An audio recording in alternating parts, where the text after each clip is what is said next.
The gunshot echoed across the valley as Fiona Harlow crouched behind the overturned wagon, her heart hammering against her ribs. Montana Territory, 1878, was no place for a woman alone, but she had little choice after burying her father 3 days prior. The band of outlaws circling her position made her grip the old Colt tighter, though she had only 2 bullets remaining. "I know you're in there, little lady," a gruff voice called out. "Might as well give up now. We just want the deed to that land." Fiona pressed her back against the splintered wood, her father's final words playing in her mind. "Don't let them take what's ours." The land was all she had left, 500 acres of untamed wilderness her father had purchased sight unseen. Land she'd never even seen herself. A volley of shots splintered the wood near her head, forcing her to duck lower. The outlaws were growing impatient. Fiona closed her eyes, calculating her slim chances of survival, when the thundering of hooves broke through the chaos. "Get away from her." The voice was deep and commanding, followed by several precise shots that sent the outlaws scrambling. Fiona risked a glance around the wagon's edge to see a lone rider cutting through the outlaws' ranks with deadly accuracy.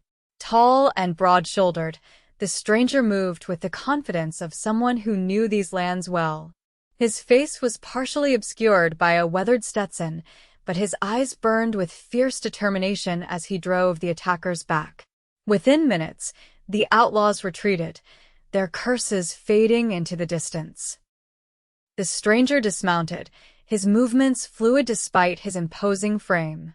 He approached cautiously, holstering his revolver. "Are you hurt, madam?" he asked, his voice gentler now. Fiona lowered her weapon, getting her first clear look at her rescuer. He couldn't have been more than 30, with sun-bronzed skin and eyes the color of a summer storm. A thin scar traced his jawline, disappearing into several days' worth of stubble. "I'm unharmed," she replied, her voice steadier than she felt. "Thanks to you, Mr. Nathans. Archer Nathans." He tipped his hat slightly. "Those men will be back. Where are you headed?" "Silverwater Creek," Fiona said, brushing dust from her skirts. "My father purchased land there before he passed. I'm to claim it." Something shifted in Archer's expression recognition, perhaps concern. "Silverwater's a 3-day ride from here, through rough country. Those men weren't ordinary bandits. They were hired guns." "Hired by whom?" Fiona demanded. "That's what I'd like to know." Archer surveyed the horizon, then offered his hand. "I own the neighboring ranch to the parcel you're describing. I can escort you there safely." Fiona hesitated only briefly before accepting his outstretched hand. Her wagon was damaged, her supplies limited, and the alternative was certain death. As Archer helped her onto his horse, she couldn't help but notice the calluses on his palm, the hands of a man who built things to last. "Why would you help a stranger?" she asked as she settled behind him on the saddle. Archer nudged his horse forward before answering. "Because out here, strangers are just neighbors you haven't met yet. Besides, something tells me you're going to need all the help you can get." The journey to Silverwater Creek began in relative silence, each mile putting distance between them and the ambush site. Fiona clung to Archer's back, watching the landscape transform from rolling plains to pine-covered foothills. By nightfall, they made camp in a sheltered grove, the stars emerging like diamonds scattered across black velvet. "Your father," Archer began as he stoked the small fire. "What was his name?" "Thomas Harlow," Fiona replied, pulling her father's coat tighter around her shoulders. "He was a banker from Boston. Never set foot out west until last year. The doctor said the mountain air might help his consumption." Archer nodded slowly. "The Harlow claim. There were rumors in town about a back east banker buying up that parcel. Some folks weren't happy about it."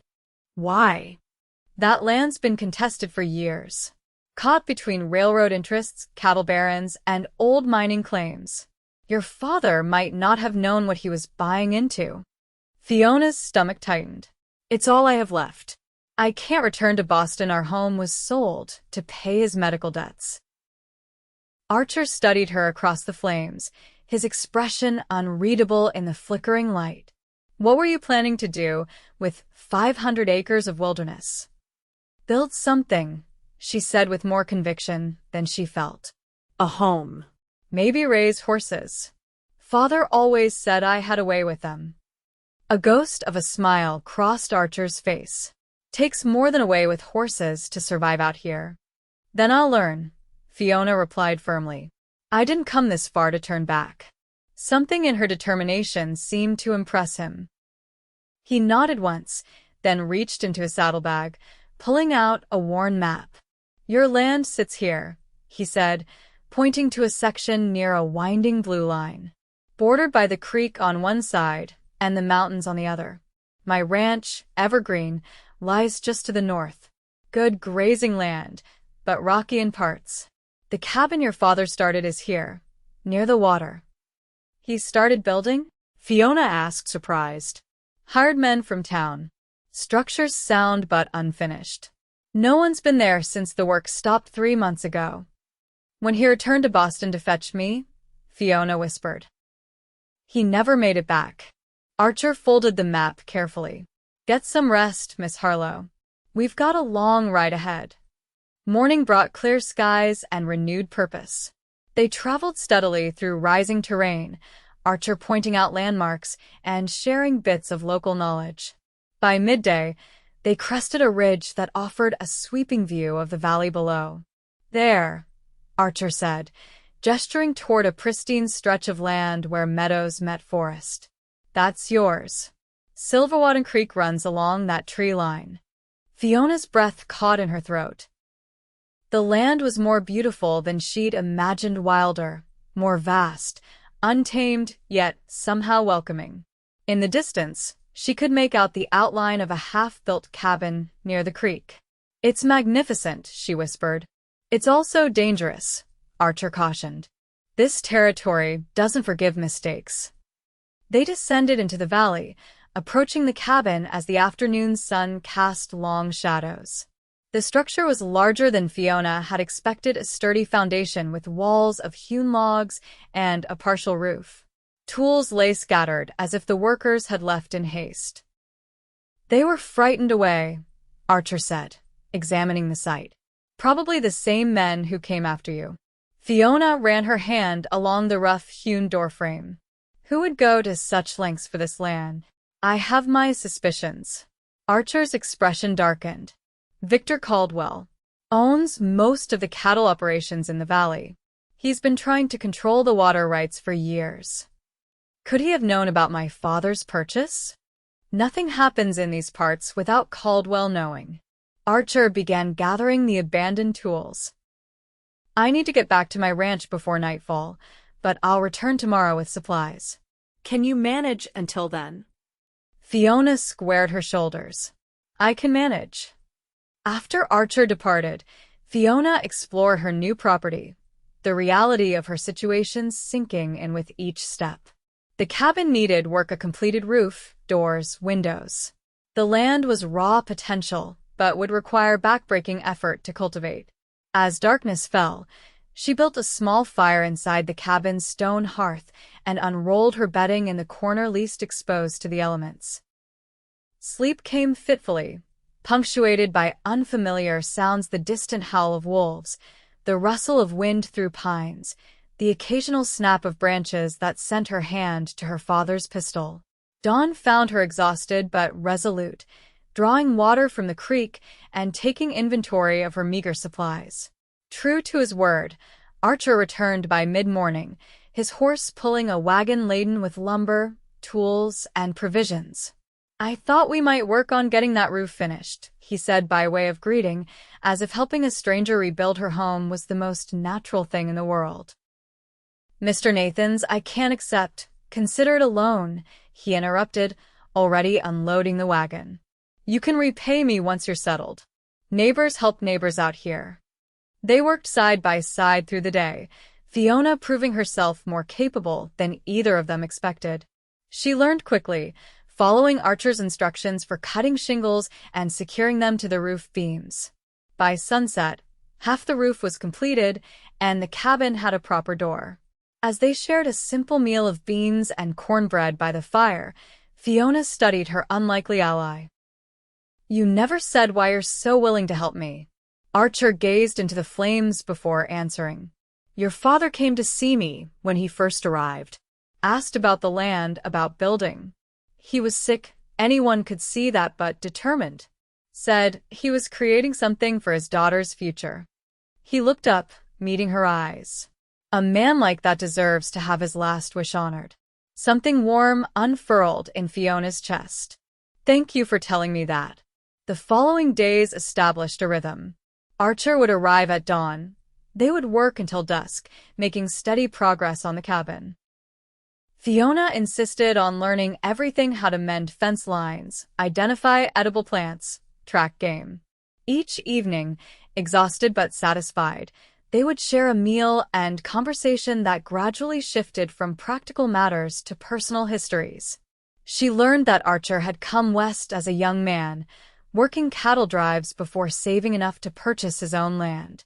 He'd built Evergreen Ranch from nothing, weathering droughts, harsh winters, and conflicts with larger outfits. He lived alone, with occasional help from hands he hired during calving season. In turn, she told him of her life in Boston, her mother's early death, the years spent as her father's caretaker and assistant at the bank. How she'd learned bookkeeping and business through necessity rather than formal education. "You're not what I expected," Archer admitted one evening as they sat on the cabin's newly constructed porch. "What did you expect? Someone who'd take the first stage back east after seeing what you're up against." Fiona smiled. "I've never had the luxury of surrender, Mr. Nathans." "Archer," he corrected gently. "After rebuilding half a cabin together, I think we're past formalities." A week turned into 2, and the cabin transformed into a habitable dwelling. Word of Fiona's arrival spread through the nearby settlement of Pine Junction, bringing curious visitors some welcoming, others clearly sent to assess the newcomer. Among them was Sheriff Ellis, a weathered man with kind eyes who brought news that troubled Archer. "Caldwell's been asking questions about the Harlow claim," the sheriff said quietly while Fiona was inside. "Says he has documentation that supersedes her deed." "That's impossible," Archer argued. "I've seen her papers. Everything's in order." "You know as well as I do that paper can be manipulated, especially when Judge Wilkins owes Caldwell for his position." The sheriff sighed heavily. "Just be on guard. Caldwell doesn't take kindly to being thwarted." The warning proved prescient. The following morning, Fiona discovered her creek had been dammed upstream, reducing her water supply to a trickle. Archer found tracks leading back toward Caldwell's property. "This is just the beginning," he said grimly as they dismantled the crude dam. "He's testing your resolve." Fiona wiped mud from her hands. "Then he'll find I have plenty." That evening, as Archer prepared to return to his ranch, he hesitated by his horse. "I don't like leaving you alone with Caldwell making moves."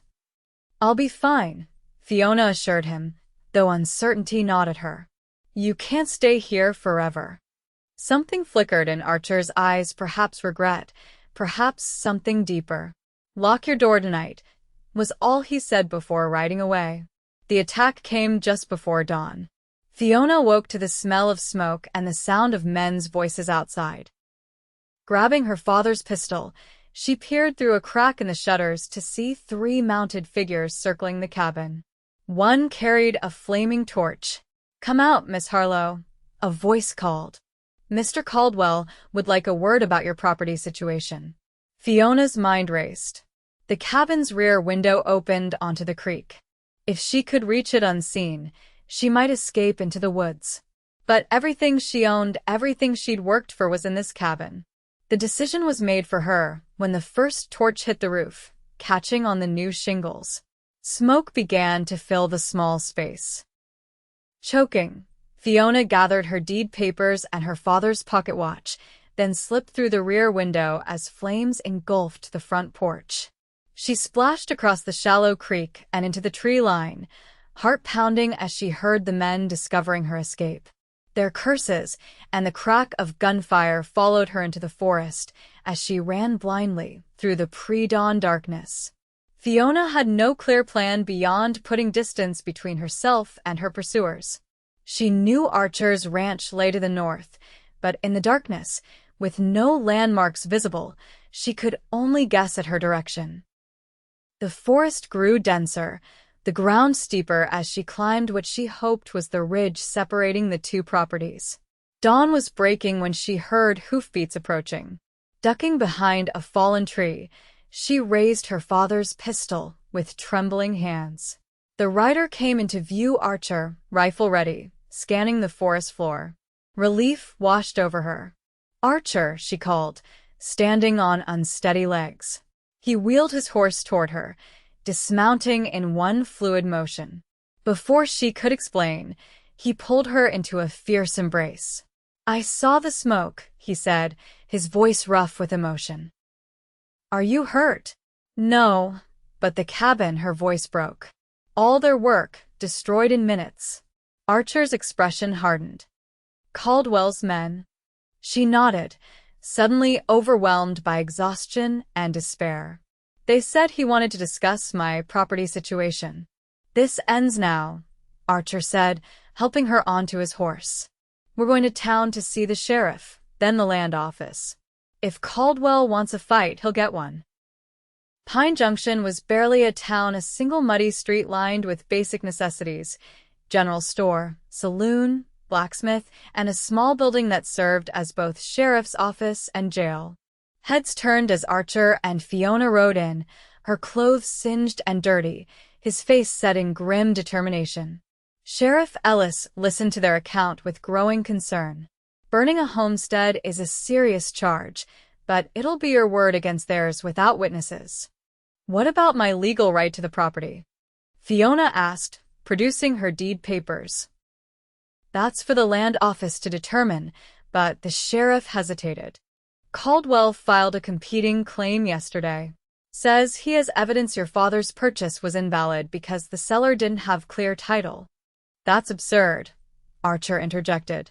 "The previous owner was Franklin Miller. He homesteaded that land for 15 years before selling to Thomas Harlow. Miller's signature on the original deed is being questioned," Sheriff Ellis explained uncomfortably. "Caldwell's brought in someone who claims it was forged." Fiona felt the room spinning. This can't be happening. "It can, and it is," came a new voice from the doorway. A man in an expensive suit stepped inside, flanked by two of the riders Fiona recognized from a morning's attack. "Victor Caldwell," he introduced himself with a cold smile. "I believe you're trespassing on my property, Miss Harlow." Archer moved protectively in front of Fiona. "Your men burned down her home. That's arson, regardless of land disputes." "A terrible accident," Caldwell countered smoothly. "My men were simply delivering a notice regarding the property boundaries when they reported seeing a chimney fire. They tried to help, but the young lady fled into the woods." The brazen lie left Fiona speechless with rage. Sheriff Ellis looked uncomfortable but powerless. "The land commissioner arrives from Helena next week," he said. "Until then, I suggest both parties refrain from further incidents." "Of course," Caldwell agreed magnanimously.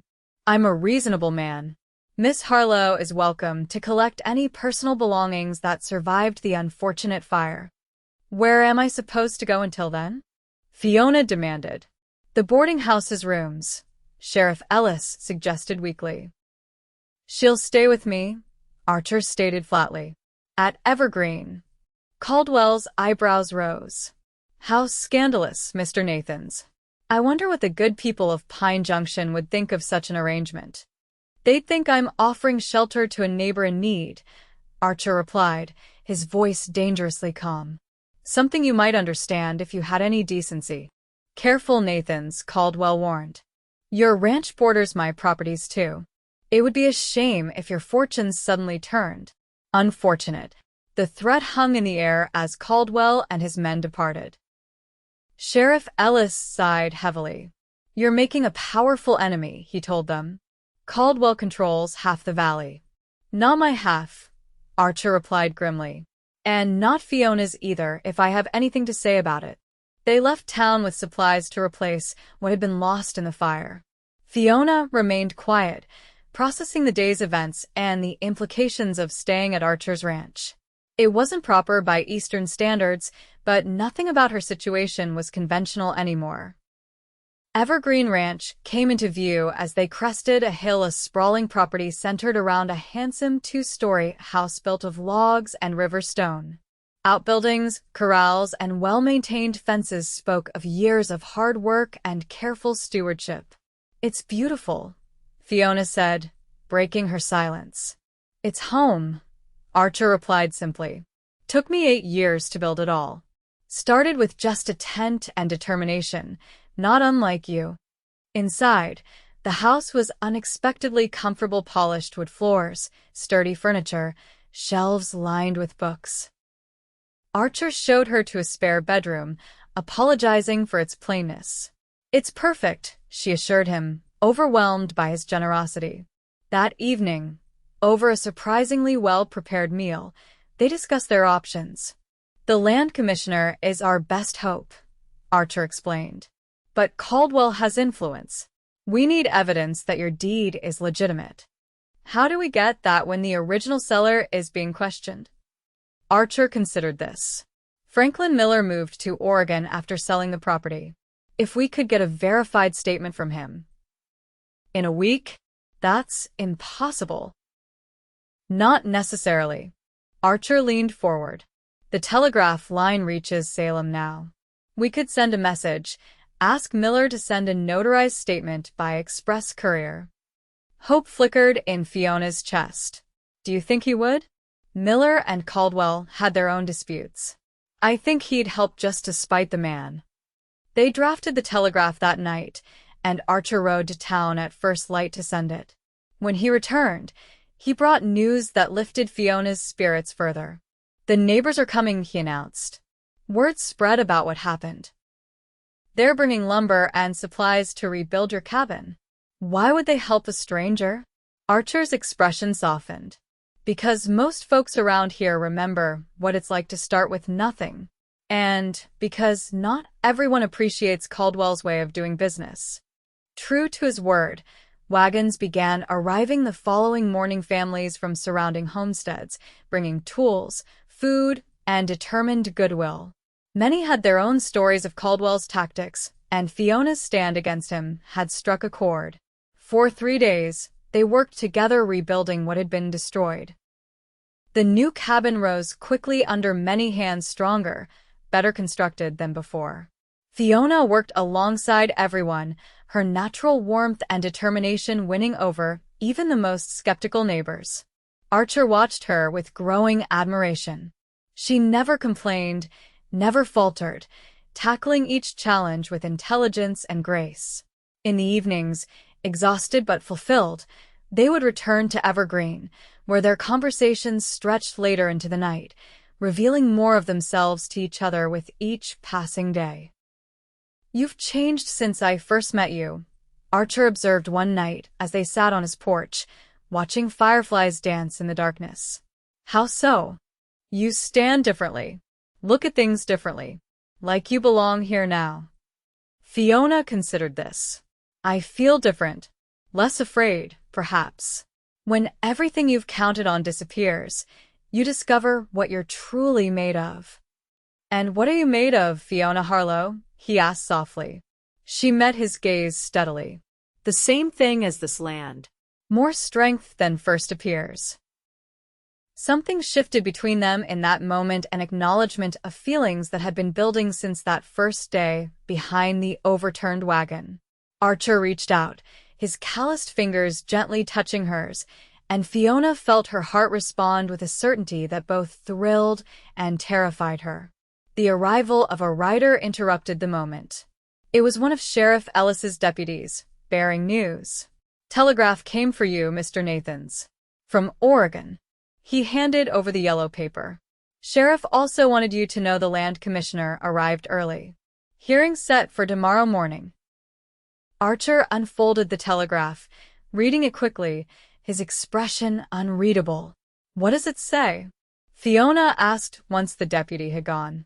Miller confirms he sold the land legally to your father.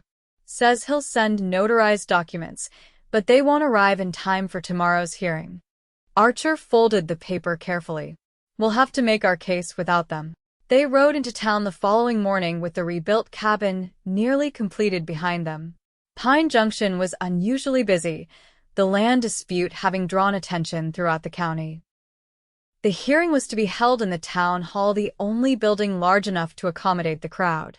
Land Commissioner Hodgson was a stern-faced man with spectacles and an air of impatience. He called the proceedings to order with a sharp rap of his gavel. This court will hear evidence regarding competing claims to the parcel known as Silverwater Creek, he announced. Mr. Caldwell, as the challenging party, you may present first. Caldwell rose, the picture of respectable authority in his tailored suit. His lawyer produced documents, maps, and a witness who claimed to have knowledge that Franklin Miller had never properly registered his own claim to the land, making all subsequent sales invalid. When Fiona's turn came, she presented her father's deed and purchase records. Archer testified about Miller's long residency on the property and the improvements he'd made, satisfying homesteading requirements. The commissioner listened impassively, making occasional notes. When both sides had finished, he peered over his spectacles.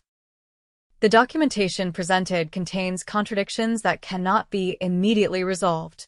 Mr. Caldwell presents evidence suggesting the original homestead claim was never properly filed.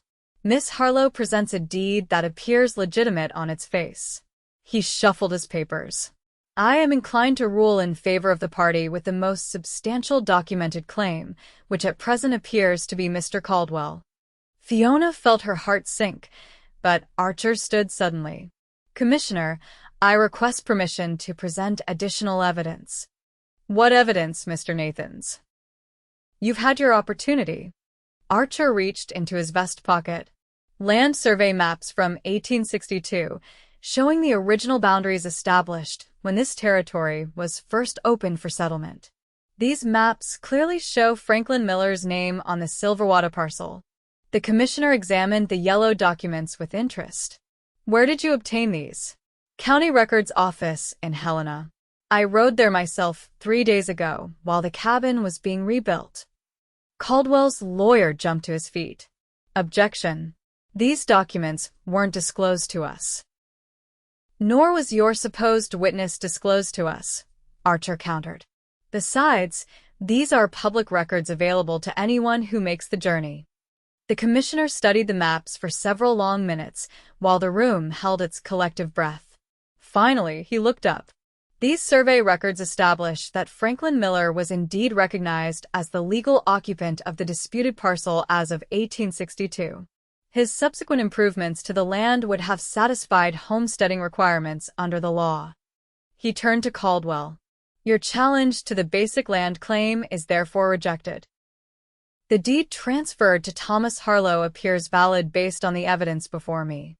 Relief flooded through Fiona as the commissioner continued. I hereby recognize Miss Fiona Harlow as the legal owner of the Silverwater Creek property, with all rights and privileges thereto. He rapped his gavel. This matter is closed. The crowd erupted in cheers and applause. Caldwell stormed out, his face dark with rage, while neighbors surrounded Fiona with congratulations. Through it all, her eyes sought Archer's, finding in his gaze a pride and tenderness that made her breath catch. The celebration continued at the newly rebuilt cabin, where neighbors brought food and music. As twilight settled over the land, her land, officially now Fiona found herself standing beside the creek that had given the property its name. You rode all the way to Helena? She asked when Archer joined her. I had a hunch those survey maps existed. Seemed worth the journey. You could have told me. Wanted it to be certain before giving you false hope. He studied the water rushing over smooth stones. This place was always meant to be yours, Fiona. I felt it the moment I saw you defending that broken-down wagon. Some people just belong to certain pieces of land. And to certain people? She asked softly. Archer turned to face her fully, vulnerability evident in his usually confident features. I've built everything I have with these 2 hands, made something from nothing. But until you arrived, I never realized how empty it all was. He took her hands in his. I'm not asking for anything. You've only just secured your independence. But I want you to know that whatever happens, whatever you decide to do with your land and your life, Fiona silenced him with a kiss, stepping into the circle of his arms as if she'd always belonged there. When they finally parted, both breathless and wondering, she smiled. For someone so decisive in a crisis, you certainly take your time getting to the point, Archer Nathans. His laugh was low and warm. I've never been good with words. Then show me, she whispered. The following months transformed both properties. With Caldwell's influence diminished by his public defeat, other neighbors felt emboldened to stand against his tactics. Fiona proved herself not only capable but innovative, introducing new breeding stock to her small but growing horse operation and establishing connections with buyers from as far away as Denver. Archer found himself spending more time at Silverwater than his own ranch, helping with improvements, advising on business matters, but mostly simply drawn to Fiona's presence. Their courtship progressed with the changing seasons from cautious friendship to passionate romance, each discovering in the other the partner they hadn't known they were seeking. When winter blanketed the valley in snow, Archer made the journey between their properties daily, regardless of weather. On Christmas Eve, as they sat before the fire in her completed cabin, he presented her with a small wooden box. I'm not one for grand gestures, he said, suddenly nervous. But I want you to know that wherever you are is home to me now. Inside the box lay a simple gold band set with a single perfect pearl. Fiona's eyes filled with tears as he continued. I know you came west to build something of your own, to prove you could stand alone. I don't want to take that from you, but I'm asking if you might consider building something together instead. Yes, she whispered, the single word carrying all her certainty. Always yes. They married in the spring, when wildflowers carpeted the meadows and the creek ran full with snowmelt. The ceremony was held on the border between their properties, with neighbors gathering to witness the union that seemed as natural and inevitable as the seasons themselves. Rather than choose between their homes, they decided to maintain both Evergreen for its established operations and Silverwater for Fiona's burgeoning horse business. They moved between the 2 properties as needed, gradually connecting them with a well-worn path that became known locally as the Lover's Trail. One warm evening in early summer, Fiona returned from town to find Archer absent from the house. A note directed her to ride to the main entrance of Evergreen Ranch, where the large wooden gate marked the boundary of their property. She found him there, tools in hand, putting the finishing touches on the gate. As she approached, she saw what had occupied him all day carved into the sturdy pine.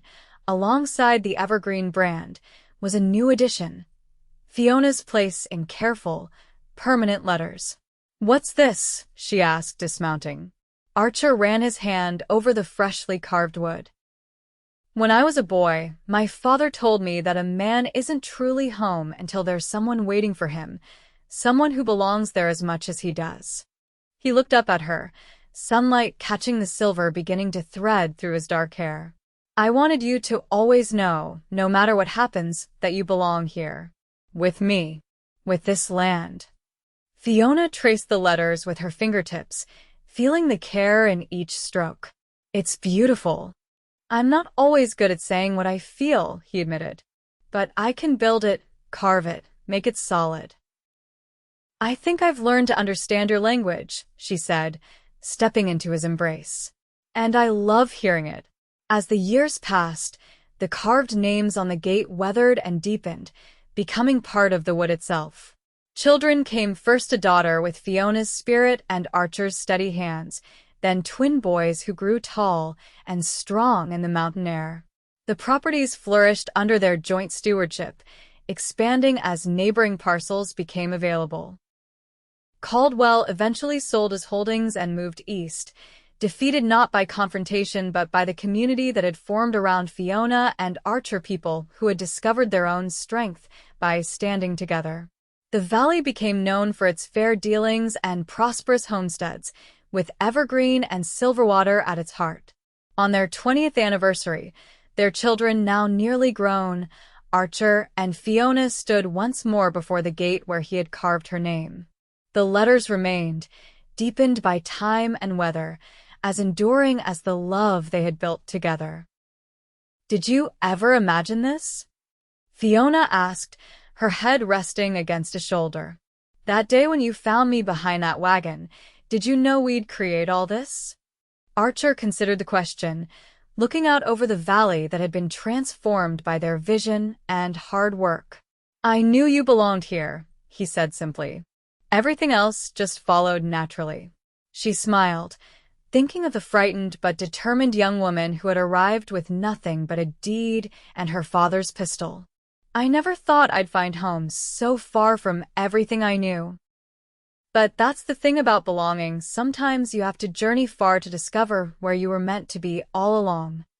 As the sun set behind the mountains they both loved, casting long shadows across the land they had nurtured together, Archer pulled her close. The gate stood open before them, not a boundary, but an invitation, a promise carved in wood and fulfilled in life. No matter how far they roamed, it would always guide them home, to the place where they both unquestionably belonged.